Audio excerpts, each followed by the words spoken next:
Welcome to Giggle vs. the Maelstrom Arena, Round 4, Seht's Flywheel. Like the previous 3 rounds, this one's still a good learning round.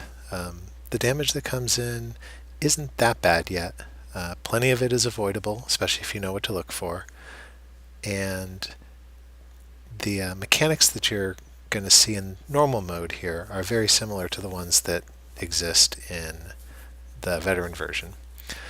So, like with most of the other rounds so far, it starts out with just a simple spread of bad guys coming after you. They have 11,000 hit points, or 18,000 hit points in this case, which for veteran rank 16 mobs isn't terribly much. You can get through them in a few attacks. They're not that problematic. They do come in slightly larger numbers than the first round. The first round, I think it was 2 at a time, and now they're coming 3 and 4 at a time. And you start seeing the lightning turret mobs, I guess.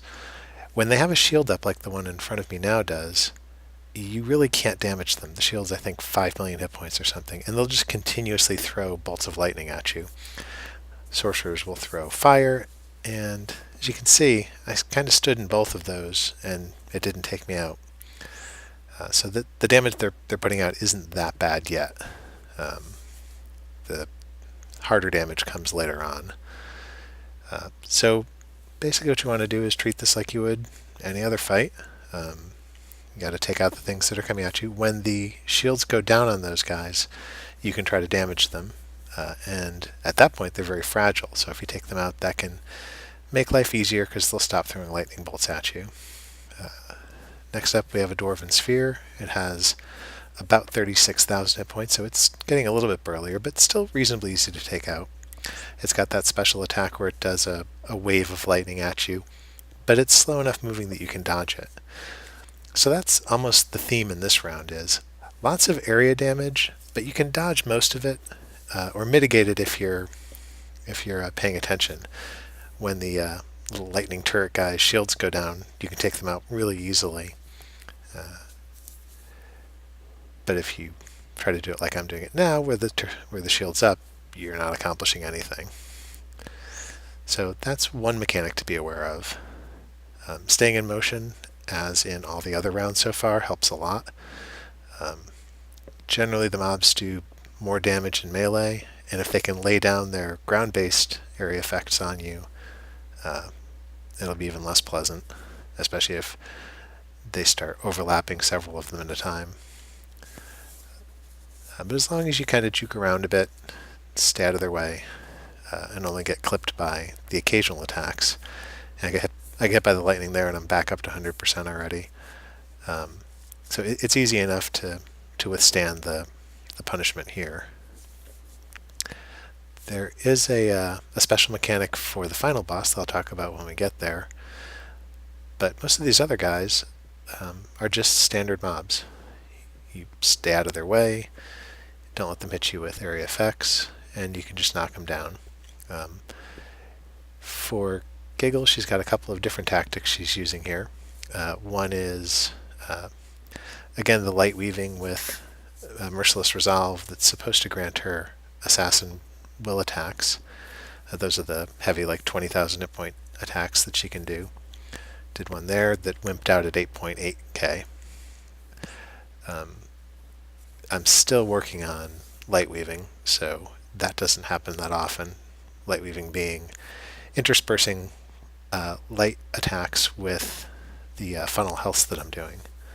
That way you get more damage than you would if you were just light attacking, and you're always generating ultimate. Each light attack kicks off a period of time in which your ultimate will tick up. I use ultimates occasionally and more often on the bosses, but it's nice to have it there when you need it.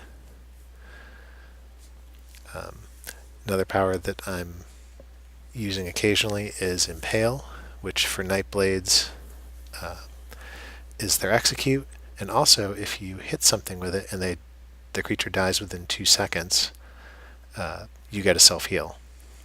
So a lot of incidental healing makes these rounds easier. Funnel health, for instance, is ticking away at about 2,000 health per tick, You see I got clobbered there by a wave and it dropped me down to about 70%.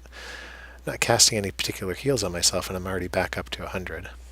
Now when a little army of spider bots come in, that's when I switch to Sap Essence, which is an AoE.